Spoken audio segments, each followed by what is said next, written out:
Round 6 of the 2013 GP4 Offline Championship takes place at Monaco for the Monaco Grand Prix, one of the most famous races of the calendar, and I am your commentator for it, George Roke, and welcome to round 6. Last round was won by Jay McKenzie by over a lap, incredibly, from the rest of the field, which was a wet race, rare for Spain, but this should be a fascinating race nonetheless. 78 laps around this track. The 2012 race rating was 6.5. The track record held by Will Kneller, which, by the way, was...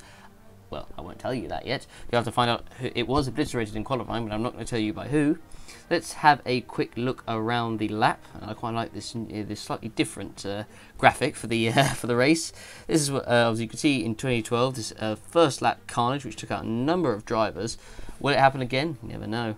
As we go through further down the lap, we look coming into the first of the chicane, coming into turns 10 and 11, where we saw the incident between James Willows and Sean Grant, which meant that James Willows got pretty much taken his win away from him after what was a pretty dramatic race in 2011, wet as well, wet to dry. And as you can see here, coming into turns 18 and 19, this was the battle in 2009 on the last lap between Azil Zafri, Victor Bobo and Roland Moitian. Fascinating battle in what was a wet Monaco Grand Prix. But the question is, will it be wet this year? We shall find out in a minute. But first of all, let us go over the starting grid for the race. Well, first of all, let's go through the tyres, I should say. The medium tyre will be used for this race. The driver of the day was, as you'd expect, was Jay McKenzie, and the race rating was given a 7.2 out of 10. Not really any surprises there. I don't really think you can say anything else for that, to be honest. But anyway, now here is the starting grid. The lap record was obliterated by Will Kneller, by his own lap record, who took pole ahead of his team at Robert Ionescu, the same as what happened in China earlier this season. Third place, Michael Scow, and fourth place, Joseph Willis for Red Bull and for Ferrari. Fifth place, Florian Volker, followed by Vedran Vedrina and McLaren, another impressive qualifying from him in sixth. Seventh place is Amar Carr, very good from him, with George Roke and the Mercedes in 8th position. On the fifth row of the grid is Franco Gamba for Toro Rosso and Kirosima de Rosa for Sauber. As we move further down the order, in 11th place is Oliver Glazebrook, and William Duncan is 12th for Toro Rosso, with Oliver Glazebrook for Sauber, I should say, as well. 13th place is Wade Cooper for Ferrari, disappointing qualifying by him, with Rick Yan in 14th. Roland Moitian qualified in 15th position, with David Greenwood in 16th. 17th place is Zachary Fitzwater, followed by Jay McKenzie in 18th place. Disappointing qualifying for McKenzie, but he got out at the wrong time during qualifying. 19th is Viggo Holst, with Lucas Levi in 20th position. And on the last row of the grid is Rivki Farkazane for Force India and Roman Quagg for Williams. So that is the grid for the Monaco Grand Prix. And now we will take a look at the weather, which will be bone dry for the entire race. I don't necessarily think that's a good thing, because most of the races that have happened at Monaco, they've mainly all been good because they have been wet. So who knows what's going to happen in this race? Who knows? But that's not important right now. We are now going to head off to the grid in 5, 4, 3, 2, and 1. What can I say? Anyway, we are now onto the grid. Will Kneller on pole position, Robert Ionescu in second. It's a short run to the first corner. Who is going to get the jump off the line? We have the old starting lights back. It's a bit unusual. We now have 5 lights that are on. And the 5 lights go out, and we're underway for the Monaco Grand Prix. It looks like Will Kneller's made a good enough start as they head to the first corner. He's made a great start, in fact. And Ionescu could be overtaken for second. No, he just about holds it ahead of Michael Scow in the Red Bull. He and Joseph Willows are battling for third, but a great start by the two Lotus drivers. Robert Ionescu right behind Will Kneller as they head through the first section of corners off the track. And now Joseph Willows battling with Michael Scow as they're coming through down the right-hander towards the river hairpin, and he just goes around the outside and he somehow keeps it out of the wall, and he gets third position. Great move there by the Ferrari driver.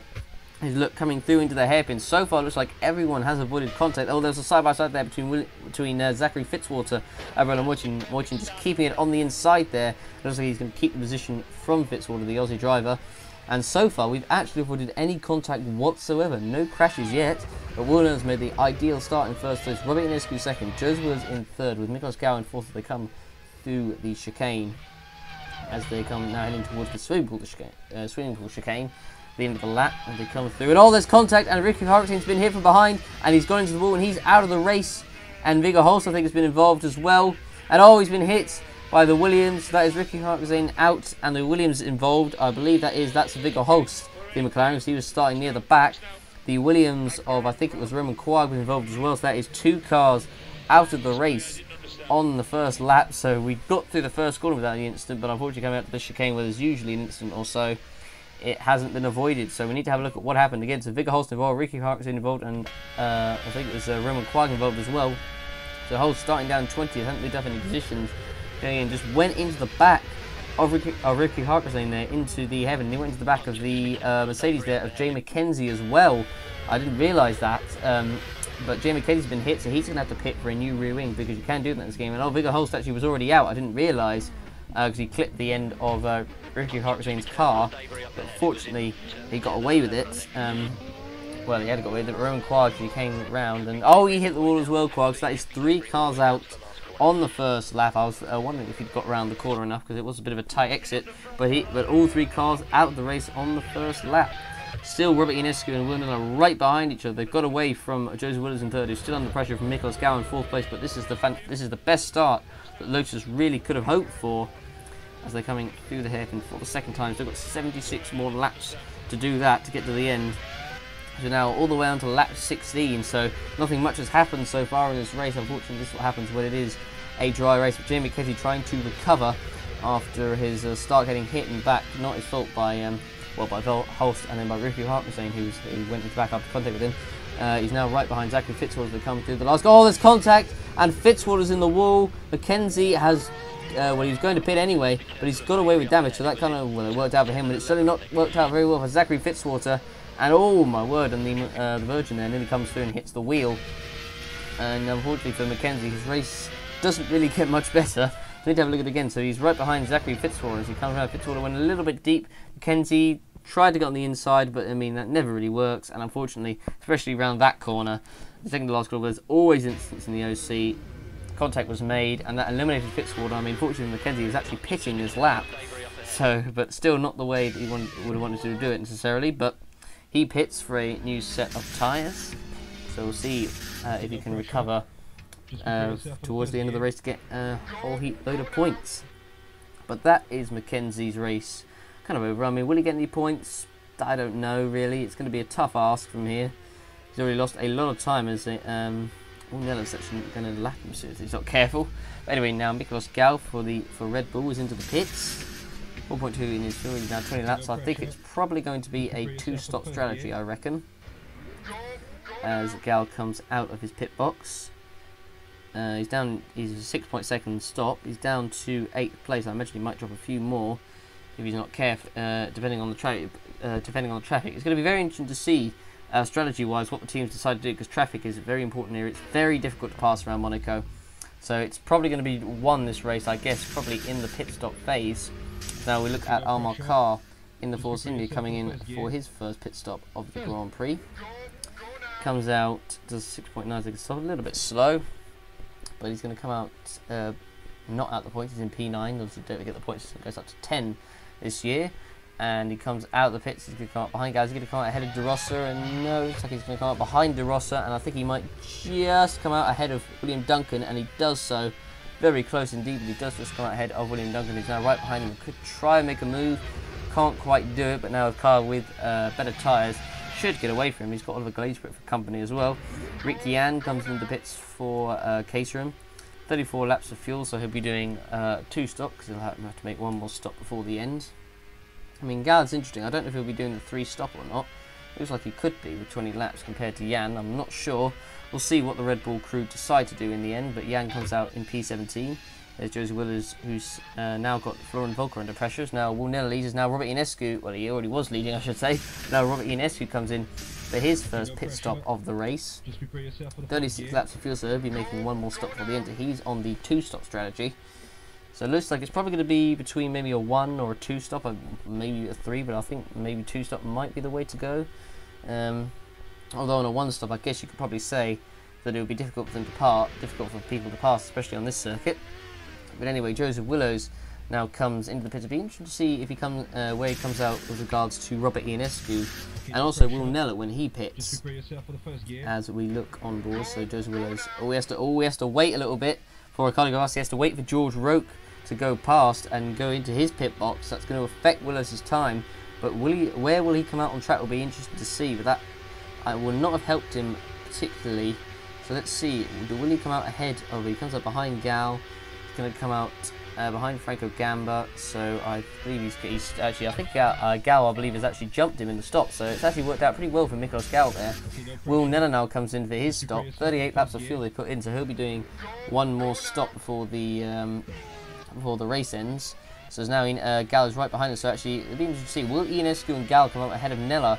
And it looks like, I think they will. Nella's still in front of them, and yep, they've both gone past him, so it's not worked out well for Will Nella at all, as Ionescu goes a little bit wide coming through the first corner, but Will Nella and, Robert Ionescu and Miklos Gal have jumped Will Nella in the stops. So I guess you could say it's a battle for the lead, and there's a Sauber that's gone into the wall, and Oliver Glazebrook, who's crashed, and he's taken his teammate with him. That is not ideal in the absolute slightest, and he's still stuck behind his car, as he's now trying to make his way past De Rossi, and he does. As he comes through, and Greenwood has made contact, I don't know, with Glazebrook or something, but he's got involved as well, so he's going to be out of the race in the Virgin. That is not good for him whatsoever. I don't know how Greenwood actually went out. We need to have another look at the replay to see how that happened. But for Oliver Glazebrook anyway, he is out of the Grand Prix, and I think it was a mistake of his own making coming into turns 18, and you can see, and he actually eclipsed the wall slightly, and he just goes into the other one, and then the car just drifts into the path of De Rossi. And actually there was Florian Volker right there in front of it, who was lucky not to get caught up in that incident. But you can see De Rossi just had pretty much nowhere to go. He just comes around and sees his teammate just his car right in front of him there, and he gets stuck behind, and unfortunately he's lost his front wing, and he's just missed the pit entry. So now De Rossi is going to have to go through a whole lap without front wing, and that is going to pretty much end any chance of a decent result, I think. So let's see what happened to Greenwood as he came through. He was just about to be lapped by he was just about passing the car. No, he just hit the debris there from Glazebrook's car, and that is what took him out of the race. Pretty unfortunate incident there for the British driver Greenwood. But he is out of the race, so is Glazebrook, and there we are. So at the moment Volker's leading. I don't believe he's actually made a stop yet, so I think he must be, I guess, on the one-stop strategy. As now De Rossi finally comes in, and the team aren't even ready for him here. Oh, finally they come out, and this is just going to absolutely kill De Rossi's race. Oh dear me, that's not what he wanted at all. And that is De Rossi's race, well, pretty much finished really. He's certainly not going to get any points. I mean, the only thing he can hope for is a number of retirements. But I'm not sure if it's going to go his way. But he's now going to drop all the way down to last place. Well, he is in 16th. So at the moment we have 16 cars still left in this race, as Greenwood obviously in 17th is out. So he's now stone dead last. Now Miklos Gal comes into the pits, and let's see where he comes out on the track and how much fuel they put in. Will they fuel him to the end of the race? They should do. I think that makes the most sense. 27 laps, 10, 20. No, actually that is not going to fuel him to the end of the race. So they're going for the 3-stop here at Red Bull, and I don't know if that's exactly the right strategy to do. I thought he would have gone to the end, to be honest. But anyway, let's see how that works out for Gal in the end. He's coming out of the pit, so he's going to come up behind Joseph Willows. He comes up behind George Roque, and he's going to come up behind Armar Carr. It looks like he's going to be behind Lucas Levi, but he'll lap him soon enough. So they come down the straight. So at the moment, it is Florian Volker who leads, and I don't believe he's actually made a stop yet. At least I don't think he has. I've yet to see him make a stop. And Rick Jan has done the exact same mistake that Oliver Glazebrook did. He's turned in too early, he's hit the wall, and he's gone round at the penultimate corner, and that is Rick Jan out of the race. He was having a somewhat decent race, avoiding trouble, and that held up Robert Ionescu quite severely there. And oh wow, Joseph Willis just avoiding the car of Jan being pushed away. Let's go on board with Rick Jan and see what happens. So he comes into the final couple of corners, turns to the right, just slightly clips the wall, and that was his race done. Unfortunately, it was right in front of Robert Ionescu, and that was going to severely affect his time. That's not really what he wanted to do at all, and he's going to lose a significant amount of time to Volker up front, who's suddenly in contention for the race to win here, which I didn't really expect. So there's Will Nella coming down the straight. There's Miklos Gal coming through, and we look at Vidrina, who's in the pit stop for McLaren. He comes out of the pits, and let's see where he's going to come out of. We haven't actually seen much of Vidrina this race, to be honest. It's been quite quiet, and he's going to come out. Looks like he is going to the end. So he's got 41 laps of fuel, so he's going to the end. Is he going to come out ahead of George Roque? Is the answer, and I think he is he? I don't know where George Roke is, and yes, he does just come out ahead of George Roke, so he actually has come out, because Roke's got, I think, that was 20 laps of fuel, so that's important for Vedrina, though, for a good result, because Roke obviously still will have to pit one more time. And now Volker does now come in for, I believe it's his first stop, unless he has already made one. Unless I've seen it on camera, I'm not sure, but he's been in the lead for quite a while now. And will he come out ahead of Ionescu in the pit stops will be interesting to see. Okay, no pressure. And let's see where he comes out onto the track. 6.2 second stop. Where is Ionescu is the big question, because if Volker comes out in the lead, then he's going to the end right now. And where is Ionescu? Is Ionescu going to come out in front? I'm not sure. We haven't seen. Waze Kuba now comes in to the pits. And let's see where he comes out onto the track. He's currently down in P10, so he's just inside the points. But a bit of a disappointing race for the Congolese driver. He now comes out. He's going to be behind Franco Gamba. He's going to come out ahead of William Duncan, who's in the last point spot. I think he is. Amar Khan now comes into his final point spot of the race. And let's see where he comes out onto the track. And how quick is this stop going to be for the British driver? And the answer is it is 6.8 seconds. And where is he going to come out on track? He's going to come out behind you. Is he going to come out ahead of Duncan? I'm sure though Car is going to come out in the points. So yes, Ionescu is having to pit one more time. So Volker is now officially the leader of the race. So is Ionescu going to come out in second place ahead of his teammate Will Nella, who's running at the moment in third, who I think Nella has to stop again. Let's have a look. And yes, he does. So Nella will have to stop again. So Ionescu is pretty much a net second right now. And he comes out the pits, and now George Roke for Mercedes comes in for his final stop of the Grand Prix. And let's see how quick this stop will be for Mercedes. All the tyres off.